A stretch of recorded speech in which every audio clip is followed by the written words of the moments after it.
One of the most cyclical conversations in Smash is, are locals too expensive / are locals too cheap? And it happens on both ends of the spectrum, but there was a lot of conversation about it probably like a week or two ago. And again, before we even get into this, no hate to anyone, not trying to, dogpile, blah, blah, blah, all the disclaimers of everyone in this conversation. Basically everyone in this conversation I'm a fan of, so don't worry about it. But yeah, Candle, the Olimar player, said the reason that Smash locals are dying is that $15 is too expensive for people to go to a local.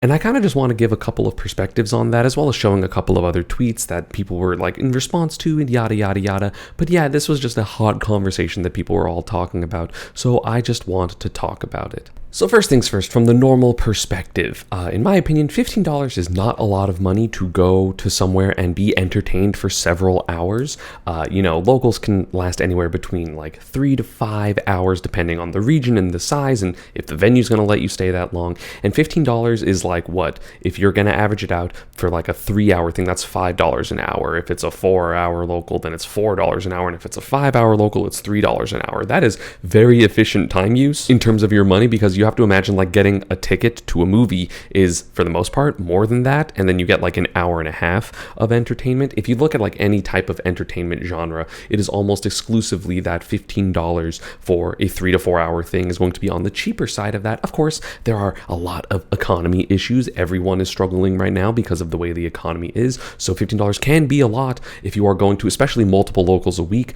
and you're just or want to go to multiple locals a week, right? Especially if you're not winning those locals or you're the top player at the local, you're not really getting that money back. But either way, I do think that if you want to improve, if you want to get better and you are playing at these locals, that is a really big way to do it, is to get your practice, play a bunch of friendlies at the local, then go home, because that's better than Elite Smash. Unfortunately, if you do not have the means to go to those couple of locals, then yeah, it's going to be unfortunate. But at the same time, just as like there are economy issues for the individual people, there are economy issues for venues. I cannot tell you how many venues that I have seen had to close and had to up their prices, which then led to them closing, since, I guess, COVID, since 2020. People either lost the venues during COVID because they couldn't keep them, or like once lockdown was over, right? Because we're still in COVID. It's just been hard to keep businesses afloat, especially small businesses. So we've seen a lot of venues just close, and they need the money from these locals in order to, make a type of profit. So they need to have like a $10 or $15 venue fee. Like, it's a little awkward because you have the, you want to have your people in the entering the tournaments have enough money, feel like they're getting a good enough value, but at the same time you need as a business to also make money. So I think it is totally reasonable for these venues to be charging this amount, and I don't think it's anything you can really do besides maybe go, hey, if you reach X amount of people, then we can lower it to $10, we can lower it by $3, we can lower it by $4, and then if you don't get that amount, then you have to charge the higher amount. And I don't really know a better way to do anything like that besides finding a venue that happens to be really cheap, but that's pretty rare. Another thing that I really want to talk about is the fact that you don't have to go to a local for practice, right? If you want means of practice that are free, you can always do a Smash Fest. I feel like Smash Fests aren't as common nowadays because there are just so many tournaments. Just to go back in time a little bit, there would be tournaments like maybe twice a month, in the Brawl days and the Melee days, because there just weren't that many locals that you could go to weekly. So it would be like, oh, you have a Smash Fest one weekend where, for my personal example, like me, Nick Riddle, Sabrick, and MVD would all come to practice, because me and Nick Riddle are brothers. Sabrick lived in our neighborhood, so we could literally walk to his house, and someone would go grab MVD from wherever he lived, and then we would basically do that, and then play for like 2 straight days, and all just kind of grind and practice together. And then maybe the next week there would be a tournament, so we would go to the tournament that week, and then the next week we would Smash Fest, and then we would go to the tournament. But I was the one hosting the monthlies at that time at Zero Ping, and I don't remember, there would be sometimes other tournaments like at FIU or like different areas of Miami, but mostly it was like my tournament and then maybe one more a month. Maybe I would run 2 if I knew that there was like a major coming up, and I'm like, hey, we need to get this like final second practice, but at the same time we would just have big Smash Fests, and those would be free, right? As long as you could get to wherever the Smash Fest was going, it's no entry and it's free. And then if anything, you do what we call the manly money match, which was basically you have a number line from 0 to like 3 or 5, depending on how crazy you want it to be, and then you had to win like each set that you played. Each 3 out of 5 would be 1 in either direction, and sometimes those would last literally the entire day between two people, because you would just, we would win two and then lose two and then win one, lose one, and it would just basically go back and forth. And those would all be for like $5, because our goal was to practice and get better more so than just win money. I feel like one of the interesting things that happened once esports kind of exploded and is a bigger thing now, of course, like the esports bubble popped, so it's smaller now, but still it is much larger than it was back in 2011 and 2012, is the fact that people just like look at the game specifically for money as opposed to for community and for friends, and then money is kind of a secondary thing if you happen to be the top players in your region.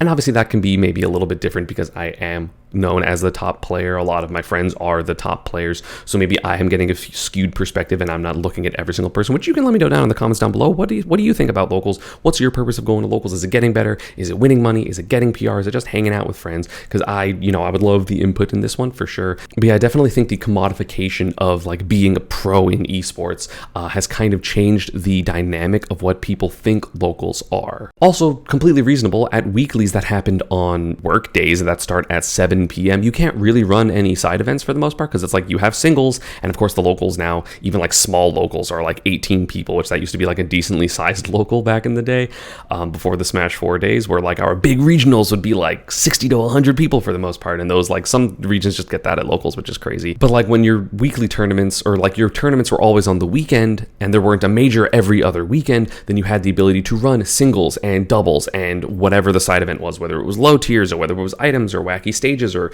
obviously in like Smash Ultimate you would have Squad Strike, something like that. That can't really happen at the weeklies that happen on the weekdays because there's simply not enough time. Unless your venue and everyone is okay with staying till 2 a.m., which no one is, because a lot of people have jobs or have school, which is one of the reasons why your like locals being on the weekend were actually really beneficial, because you would have you would start at noon and then end at 10 p.m. and that's 10 hours of ability to play doubles and singles and low tiers and whatever. So again, obviously if you are struggling financially and you cannot afford the weeklies, there is obviously no shade in not being able to do that, and you might think that locals are too expensive because you want to be part of the community, you want to be part of the game and not just be online. But I think that hosting Smash Fests and doing something like that would be very beneficial, because it allows you to have community with the Smash community. You are able to practice, you are able to get better, all with the cost of maybe buying a couple of snacks for the people that are showing up, maybe buy a thing of vitamin water or like a Gatorade or something. I've seen several people in the FGC that have been around for, at least a decade or so kind of chime in with similar ideas of mine of just like, oh yeah, just go practice with your friends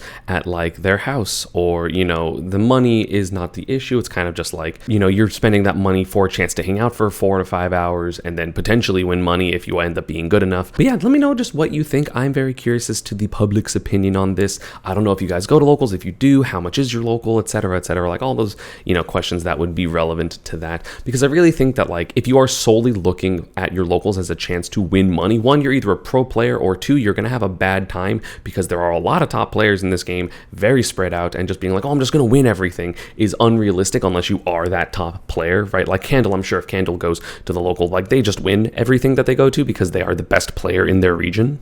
But I mean, even for me as like a, very long time known as top player, I go to my locals here and then I lose to Paul and Goblin for 4th because CFL's crazy. And then I make $10 or something like that. So it's not necessarily a viable financial option for me. But at the same time, you go for practice, you go for fun, and that's mostly going to be what it is. Remember that this video game is for fun. Even if it is your job and even if it is stressful, it's still fun to do it. And if you're not having fun playing the video game, you should probably find a source of stability and then make sure to have fun with the video game, because that's basically what all you can really do is kind of make sure you have fun while you're playing, and then you have the other things to be like, this is going to make sure my life is good elsewhere. But yeah, again, let me know down in the comments what you think. As always, social media partner stuff is down below. Let me know what other topics you want me to talk about other than just tournament stuff, and I'll see you all next time. Peace.